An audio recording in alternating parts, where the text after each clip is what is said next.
At my grandson's graduation, he placed my table by the exit with a note that said, "Don't stay long. You embarrass me." I stayed quiet. On Monday, he cried at my feet when I froze his college fund. But let me start from the beginning because that moment didn't happen in isolation. It was the culmination of something I'd been too blind to see building for months. I remember sitting in my car outside the university auditorium that Saturday morning, my hands gripping the steering wheel, as I stared at the imposing brick building. 23 years. That's how long it had been since I first held Kevin in my arms when he was just 8 years old, scared and broken after losing his parents in that terrible accident. 23 years of scraped knees I bandaged, homework I helped with, teenage rebellions I navigated with patience I didn't know I possessed. The parking lot was filled with families dressed in their finest clothes, carrying bouquets and balloons. I smoothed down my navy dress, the same one I'd worn to Kevin's high school graduation 4 years ago. Before we continue, comment where you're watching from and subscribe to the channel. We'd love to see how far our stories are reaching. It wasn't new, but it was clean and pressed. I'd even gotten my hair done at the salon yesterday, spending money I probably shouldn't have, but this was Kevin's day. My boy was graduating with honors from one of the state's best engineering programs. As I walked toward the entrance, I could see other grandparents being embraced by their grandchildren, taking photos, sharing proud moments. My chest swelled with anticipation. Kevin had been so busy with finals and job interviews that we'd barely spoken in weeks. But I understood. He was building his future, the future I'd helped make possible by working double shifts at the school cafeteria well into my 60s, by taking out loans against my small teacher's pension, by saying no to things I wanted so I could say yes to what he needed. Inside the auditorium, I approached the check-in table where a young volunteer with a bright smile looked up at me.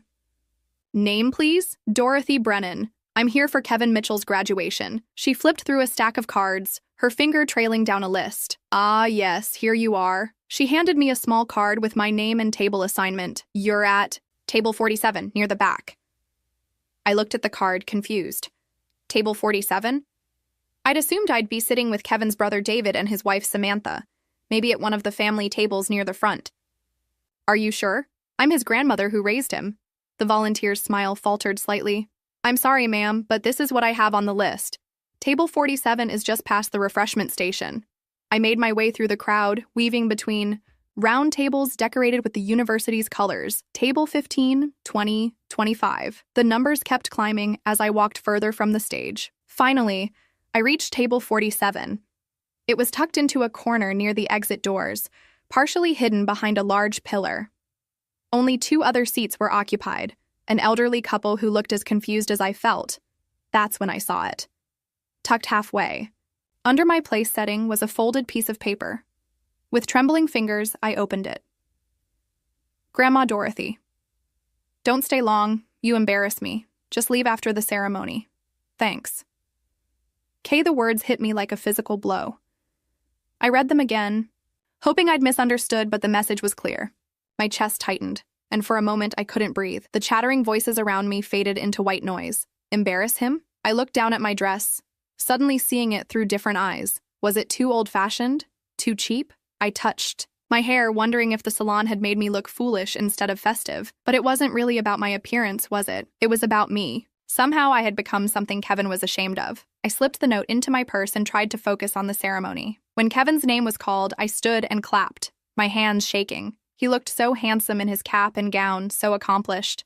For a moment, I forgot about the note and felt nothing but pure pride.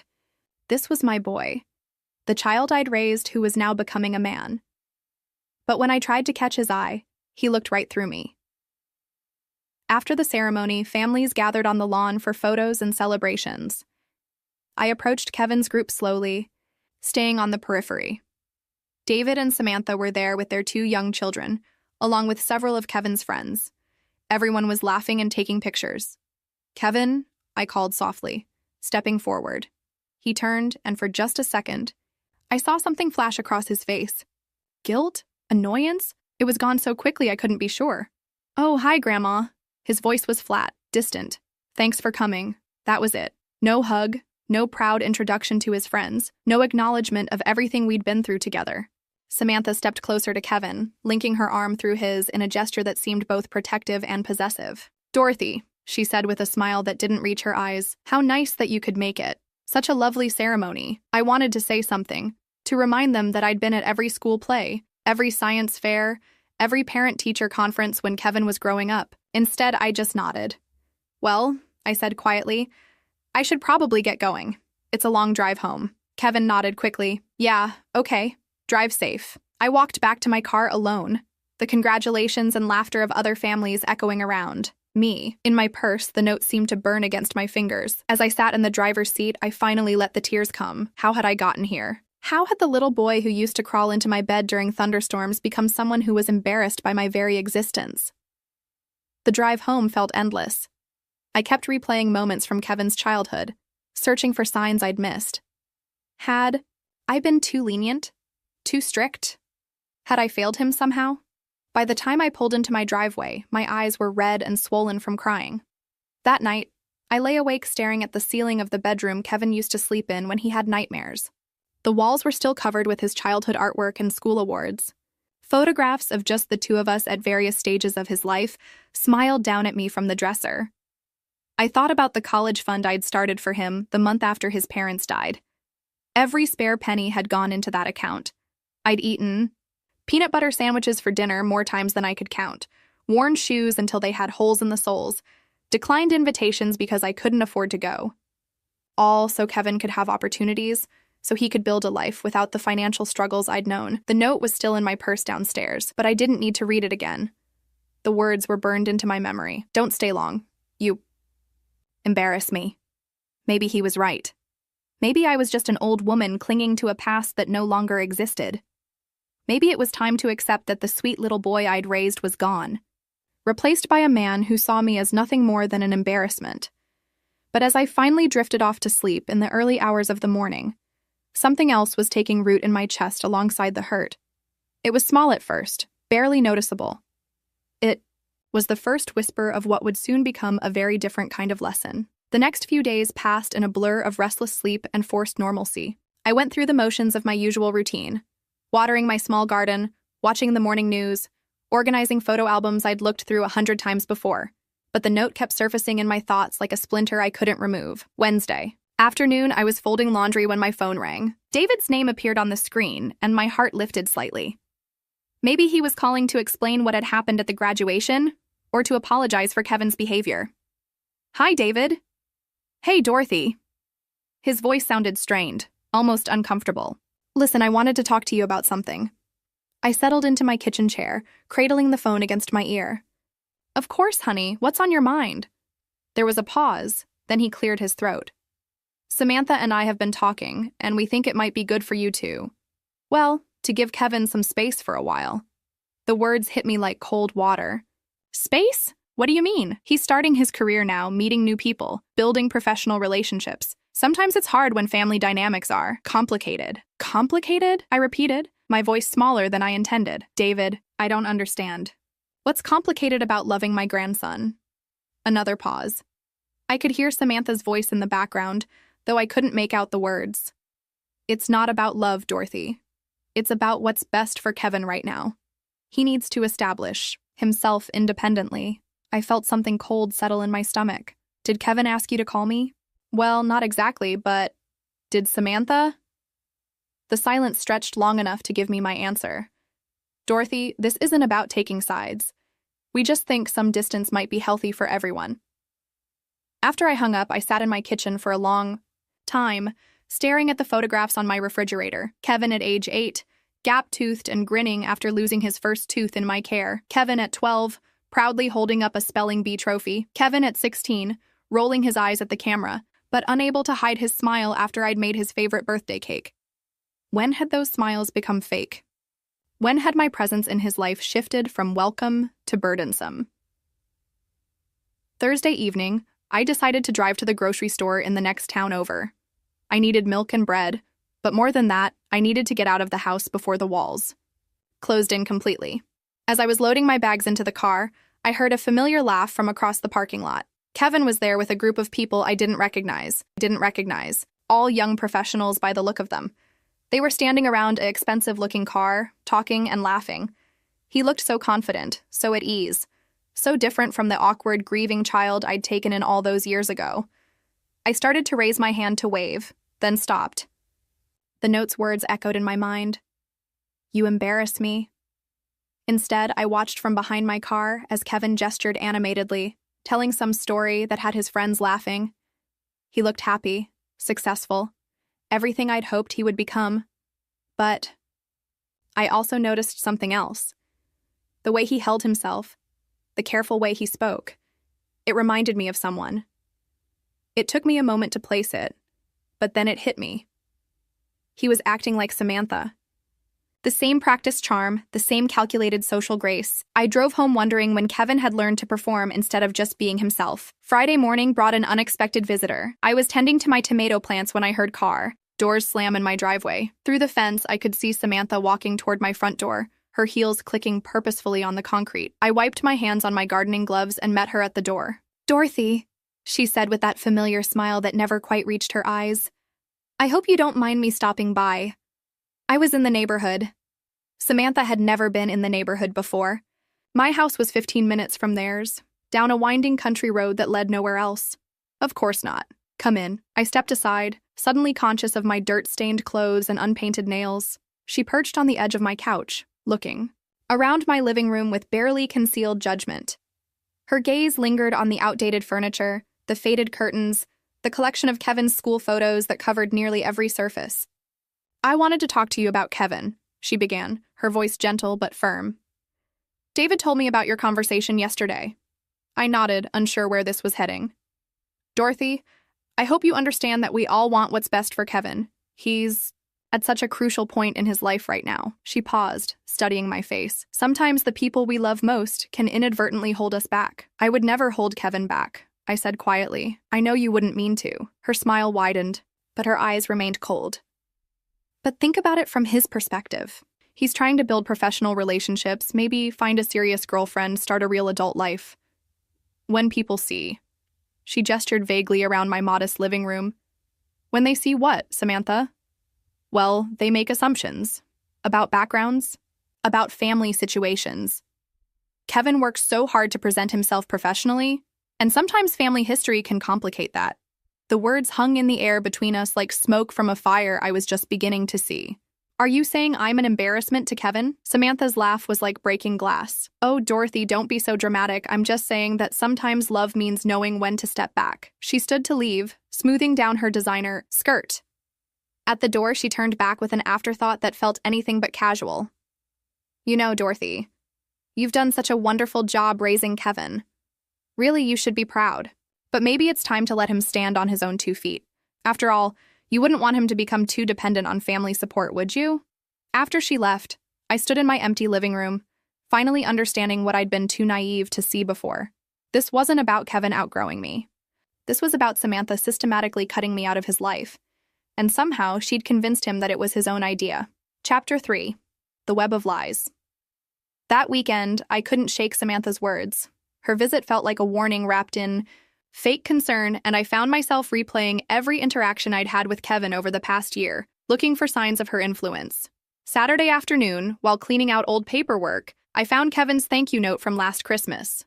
His handwriting, usually so careful, looked rushed. Thanks for the sweater and the check, Grandma. Really appreciate it. Hope your holidays are good. Kevin and I compared it to a card he'd written me 3 years ago. Grandma Dorothy, thank you so much for the amazing Christmas. The sweater is perfect and I love the color you picked. I can't wait to wear it to school and tell everyone my grandma made the best cookies in the world. I hope we can bake together again soon. I love you so much. You're Kevin. The difference was startling. Somewhere between those 2 cards, my grandson had learned to write like a stranger. Sunday evening, I decided to call Kevin directly. Maybe if we talked without David or Samantha around, I could understand what had gone wrong. He answered on the 4th ring. Oh, hi, Grandma. Hi, sweetheart. I haven't heard from you since graduation. How are you settling in with your new job? It's fine. Pretty busy, you know. The conversation felt stilted, like we were reading from a script neither of us liked. Kevin, about graduation day. I started carefully. I found a note at my table. Silence. I just want to understand. Have I done something wrong? Said something that upset you? Grandma, it's not. Look, I'm just trying to focus on my career, right? Now, maybe we could talk later? When later? Kevin, we used to talk every week. Now I feel like I'm bothering you just by calling. I heard him sigh. Things are different now. I'm not a kid anymore. I know you're not a kid, but you're still my grandson. That doesn't change. Grandma, I really have to go. I'll call you soon, okay? He hung up before I could respond. Monday morning, I drove to the bank to check on Kevin's college fund. I'd been contributing to it faithfully for 15 years. And with his graduation, I wanted to make sure the transfer for his graduate school was processed correctly. Mrs. Patterson, the bank manager I'd worked with for years, greeted me with her usual warm smile. Dorothy, how was Kevin's graduation? You must be so proud. It was wonderful, I managed. I wanted to check on the fund transfer for his graduate program. She pulled up the account on her computer, then frowned slightly. Dorothy, I don't show any transfer request for this account. Are you sure Kevin submitted the paperwork? My heart sank. He's supposed to start his MBA program in the fall. The deadline for deposits was last week. Mrs. Patterson looked confused. Well, the money is still here, earning interest. Maybe he decided to defer enrollment? I thanked her and left the bank feeling more unsettled than before. Kevin had been talking about graduate school for 2 years. Why would he suddenly change his mind without telling me? That afternoon, I did something I'd never done before. I drove to David and Samantha's neighborhood and parked across from their house. I wasn't planning to go in. I just needed to think, and somehow being near family, even at a distance, felt comforting. I'd been sitting there for maybe 20 minutes when Kevin's car pulled into their driveway. I watched as he got out, then froze when I saw Samantha emerge from the house to greet him. She was holding what looked like real estate brochures. They stood on the front porch talking, and even from across the street, I could see Kevin nodding enthusiastically. Samantha pointed to something in one of the brochures, and Kevin laughed, the first genuine laugh I'd seen from him in months. Then I saw David join them, carrying what looked like financial documents. The three of them huddled together, passing papers back and forth, pointing and discussing something that clearly excited them all. I started my car and drove home, but I couldn't stop thinking about what I'd witnessed. Kevin wasn't planning for graduate school. He was planning something else entirely, something that involved David and Samantha, but apparently not me. That evening, I called my neighbor, Mrs. Chen, who worked as a real estate agent. Dorothy, how lovely to hear from you. How's Kevin doing? That's actually why I'm calling. I think he might be looking at buying a house, but he hasn't mentioned it to me. I was wondering, well, this might sound silly, but could you look up recent real estate activity for Kevin Mitchell? I just want to make sure he's not making any big decisions without proper guidance. Mrs. Chen was quiet for a moment. Dorothy, I probably shouldn't share client information, but since you're family, Kevin did contact me about 3 weeks ago. He's looking at some pretty expensive properties.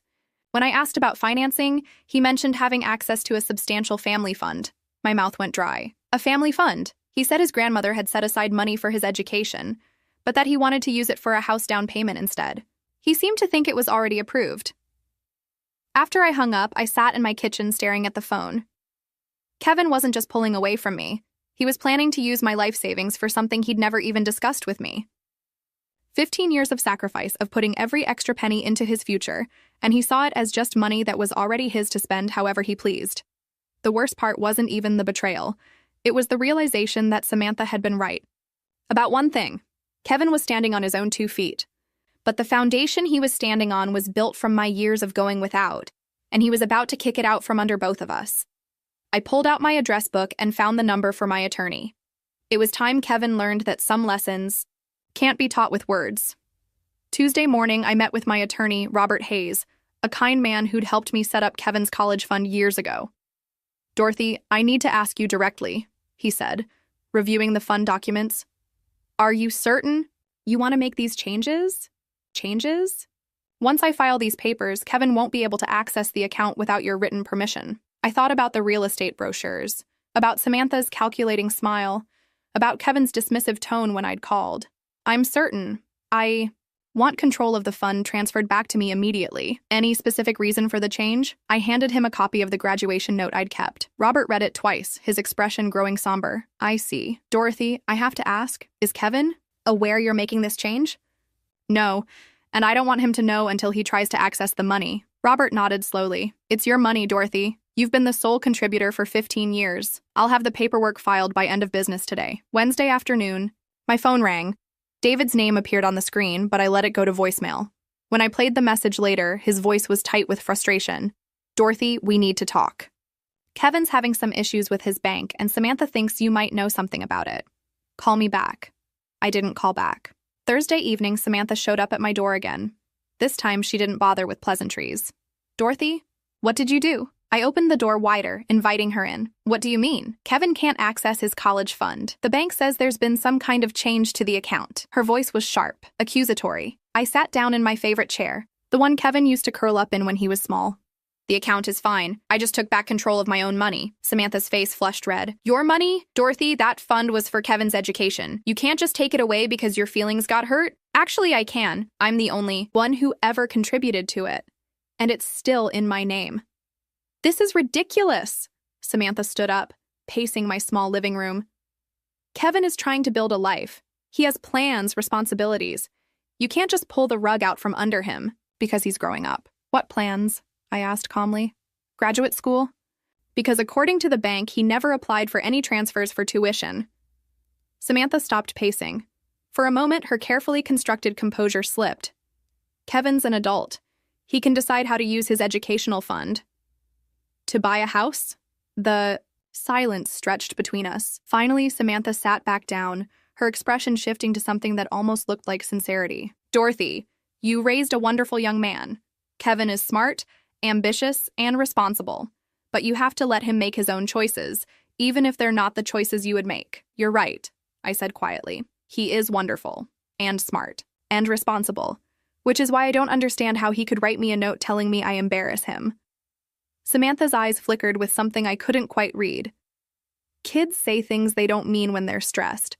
He's not a kid anymore. You just said so yourself. Dorothy, look around. Samantha gestured at my modest living room, her voice taking on that patronizing tone I was beginning to recognize. Kevin works with people who drive luxury cars, who wear expensive suits, who vacation in Europe. Can you honestly say you don't see how that might be challenging for him? So I should just disappear so he doesn't have to be embarrassed by his poor grandmother? I'm not saying disappear. I'm saying maybe it's time to consider what's best for everyone.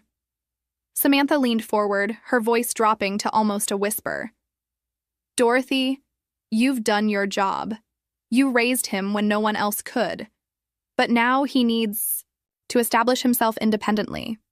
Sometimes love means knowing when to step back. And sometimes, I said, standing up, love means teaching difficult lessons about gratitude and respect. Samantha's mask finally slipped completely. You selfish old woman, you're going to ruin his future because your pride got hurt? I think you should leave now. She stood, smoothing her skirt with trembling hands.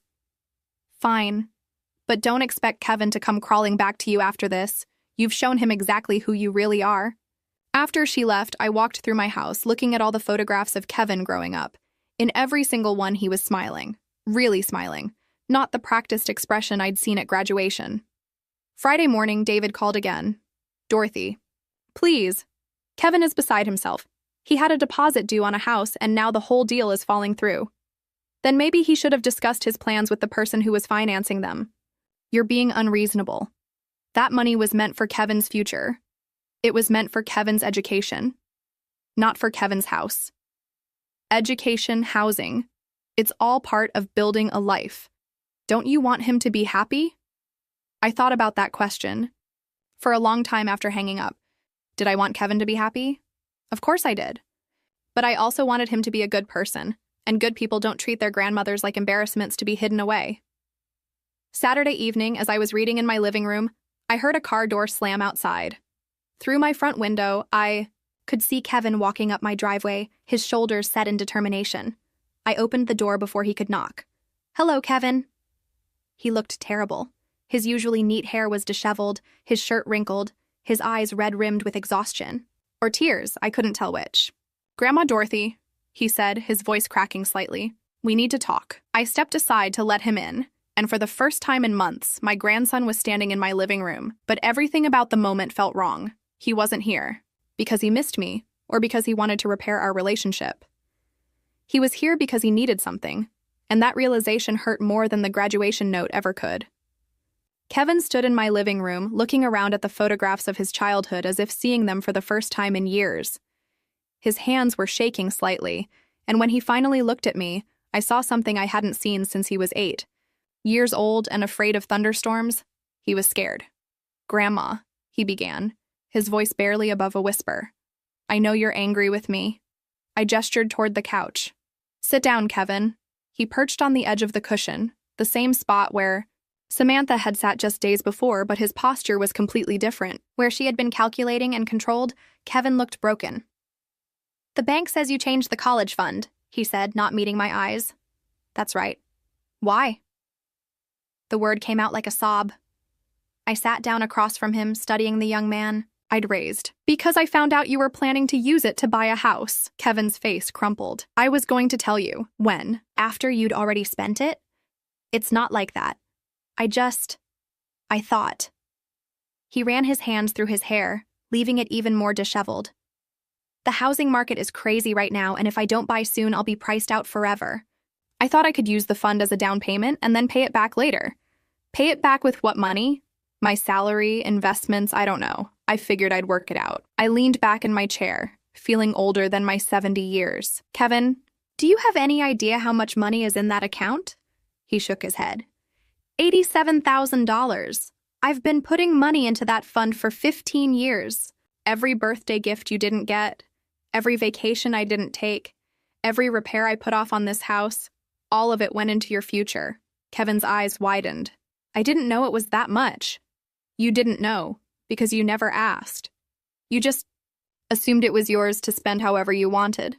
Tears started rolling down his cheeks. "Grandma, I'm sorry. I know I messed up, but I can't lose this house. Samantha found it for me, and it's perfect. It's in a great neighborhood, and it's exactly what I need to establish myself professionally." There it was. Samantha's influence. Even now. "What about graduate school? You've been talking about getting your MBA for 2 years. Kevin wiped his nose with the back of his hand. "I can do that later. Right now, I need to focus on my career and building equity." "That's not what you told me last Christmas. You said graduate school was essential for the kind of engineering work you wanted to do." "Plans change, Grandma. People change." I stood up and walked to my bookshelf, pulling out a photo album. I flipped through the pages until I found what I was looking for, a picture of Kevin at 15, proudly holding up his acceptance letter to a summer engineering camp. "Do you remember this?" I asked, showing him the photo. He nodded, fresh tears starting. "You were so excited. You told me that someday you were going to design buildings that could withstand earthquakes, that you were going to save lives with your work." I closed the album gently. "When did that dream become less important than impressing people with your address?" Kevin's shoulders started shaking. "It's not about impressing people. It's about fitting in. You don't understand what it's like, Grandma. Everyone I work with, they all come from money. They went to private schools. They have trust. Funds. Their parents are doctors and lawyers. I'm the only one whose grandmother works in a school cafeteria." The words hit me like a slap.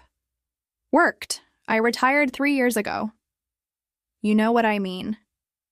I sat back down, looking at this young man who had somehow learned to be ashamed of the very sacrifices that had made his success possible. "Kevin, do you remember what you told me when you were 10 years old? After that boy at school made fun of your hand-me-down backpack?" He shook his head. "You said, 'Grandma Dorothy, I don't care if my backpack is old as long as you're not sad about money.' You hugged me and promised that someday when you were grown up, you'd take care of me the way I took care of you." Kevin broke down completely then, sobbing like the scared 8-year-old I'd first met. "I'm sorry, Grandma. I'm so sorry. I know I've been awful," Samantha said. She said, what did Samantha say? She said that if I really wanted to succeed, I needed to create some distance from my past. She said successful people don't drag their family history into their professional lives. I felt a cold fury rise in my chest. "And what did you think about that advice?" I thought she was probably right. She knows about these things. She grew up wealthy. She understands how that world works. So you decided I was something to be ashamed of. Kevin looked up at me with swollen eyes. Not ashamed. Just, I thought maybe it would be easier if I kept my work life and my family life separate.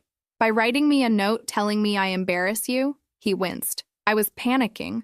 I saw some of my colleagues at the graduation, and I knew they'd want to meet my family, and I panicked. I'm sorry, Grandma. I know it was cruel. I stood up and walked to the window, looking out at the garden Kevin used to help me tend. You know what hurts the most, Kevin? It's not that you're ashamed of me. It's that you've forgotten who you are. I haven't forgotten. I turned back to face him. The Kevin I raised would never have let someone convince him that love and loyalty were things to be discarded for social advancement. The Kevin I raised understood that character matters more than appearances. I still understand that. Do you? Because the Kevin I raised would have been proud to introduce me to his colleagues, he would have said, "This is my grandmother Dorothy. She's the strongest person I know, and everything I've accomplished is because she believed in me." Kevin buried his face in his hands. You're right. God, you're so right. I don't know what happened to me. I know what happened. You let someone poison your mind against the people who love you. He looked up at me, hope flickering in his eyes. Can you forgive me? Can we fix this? I sat back down, feeling the weight of every year I'd lived. Kevin, forgiveness isn't the issue. The issue is whether you've learned anything from this. I have. I swear I have. Then tell me what you've learned. He was quiet for a long moment. I've learned that I hurt the person who loves me most in the world because I was worried about what strangers might think of me. And that the life Samantha wants me to build isn't worth having if it means losing you. I studied his face, looking for signs of the boy I'd raised. What are you going to do about it? I don't know. I already lost the house. The deposit was non-refundable, and without the fund money, I can't qualify for the mortgage. He looked around my living room again. Maybe I should just move back here with you. Start over. No, Kevin. You can't move backward, but you can choose to move forward differently. He wiped his eyes with his sleeve. What do you mean? I walked to my desk and pulled out a piece of paper I'd prepared earlier that week. This is an application for the graduate program you wanted. The deadline was extended to next month. Kevin stared at the paper. But the money is still available for its intended purpose, your education. You'd still pay for graduate school? After everything I've done, I looked at my grandson, really looked at him, and saw glimpses of the boy who used to bake cookies with me on Sunday afternoons. Kevin, I would do anything for you, but only if you're doing it for the right reasons. He reached for the application with shaking hands. What about the house? What about establishing myself professionally? You'll establish yourself by becoming the best engineer you can be, and you'll buy a house when you can afford it with your own money, not with your grandmother's life savings. Kevin nodded slowly. What about Samantha? She's going to be furious. For the first time in days, I smiled. Let me worry about Samantha. 6 months later, I stood in the auditorium of the community college where I'd spent 30 years teaching before Kevin came into my life. The same stage where I'd watched countless students graduate was now hosting a different kind of ceremony. The Dorothy Brennan Scholarship Fund, announced the dean, will provide full educational support for children who have lost their parents and are being raised by grandparents or other family members. I watched from the front row as 5 young people, ranging in age from 8 to 17, walked across the stage to receive their awards. Each one had a story similar to Kevin's: loss, resilience, and a family member who'd stepped up when the world fell apart. Kevin sat beside me, wearing the simple suit he'd bought with his own money from his part-time job. He was thinner than he'd been at graduation, his face showing the stress of balancing graduate school with work, but his eyes were bright with purpose again. Grandma, he whispered as we watched a 10-year-old girl accept her award. This is incredible. How many kids will this help? As many as we can, I whispered back. The fund started with half of what was in your college account. The other half is still paying for your MBA. He squeezed my hand. I still can't believe you did this.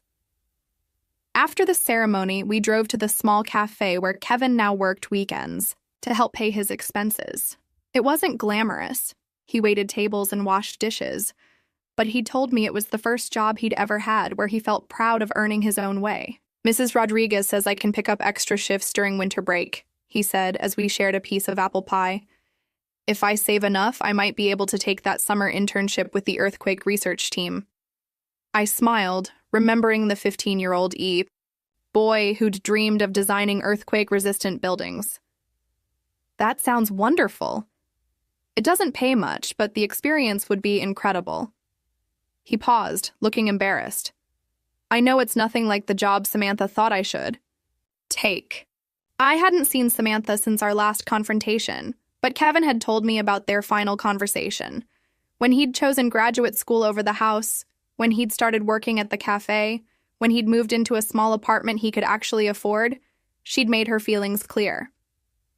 "Some people," she told him, "are meant for bigger things, and some people are meant to stay small." Kevin had realized then that she'd never seen him as a person worth loving, only as a project worth improving. "Kevin," I said gently, "do you miss her guidance?" He considered this seriously. "I miss feeling like I had it all figured out. When I was following her plan, everything seemed so clear and simple. But I don't miss feeling like I had to hide who I really am." "And who are you really?" "I'm the grandson of a retired teacher who worked 3 jobs to put food on the table. And love in my life. I'm someone who believes that building something meaningful matters more than building something impressive." He grinned, and for a moment he looked exactly like the boy who used to help me plant tomatoes. "I'm someone who's proud to introduce you to anyone, anywhere, anytime." 2 weeks later, Kevin brought his study group to my house. 5 graduate students crowded around my kitchen table, working on a project about sustainable housing for disaster relief. I made sandwiches and listened to them debate engineering principles with the kind of passion I remembered from my teaching. "Days. Kevin talks about you all the time," said Maria, a young woman working on her thesis about earthquake-resistant design. "He says you taught him that the most important engineering principle is building things that last." "That's right," said another student, Jake. "He says you can make anything stronger if you build it with love instead of just ambition." After they left, Kevin helped me clean up the kitchen. "They think a lot of you," I said. "They're good people, real people. Not like—" He trailed off. "Not like Samantha's crowd?"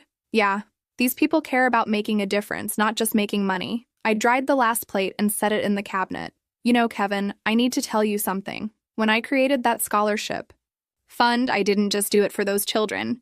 He looked up from wiping the table. "What do you mean?" "I did it for you too. I wanted to show you what it looks like when money is used to build people up instead of to control them." Kevin set down the dish rag and came over to hug me. It was the first spontaneous hug he'd given me since he was a teenager. "Grandma Dorothy," he said, his voice muffled against my shoulder. "I'm sorry it took me so long to remember what you taught me." "What's that?" "That love isn't something you earn or lose based on your performance. It's something you give and receive freely, without conditions." I held him tight, this young man who'd forgotten himself for a while but had found his way back. "That's the most important lesson anyone can learn," I said. "And you're never too old to learn it." The next morning, I found a note on my kitchen table. Unlike the cruel message from graduation day, this one was written in Kevin's careful handwriting, on paper he'd torn from his engineering notebook. "Grandma Dorothy, thank you for loving me enough to let me fail. Thank you for teaching me that being successful means being someone worthy of love, not someone who's afraid of losing it. Thank you for showing me that the strongest foundations are built with integrity, not ambition. I'm proud to be your grandson. Love always." Kevin, I folded the note carefully and put it in my jewelry box, next to the locket that held pictures of Kevin's parents. Sometimes the most important lessons are the hardest ones to teach, but when they finally take root, they grow into something beautiful that lasts for generations. That afternoon, I started planning the next scholarship ceremony. There were more children out there who needed to know that love doesn't come with conditions, and that the people who raise us with sacrifice and dedication are never something to be ashamed of. They're something to be proud of. And sometimes, if we're very lucky, they give us one last lesson that changes everything.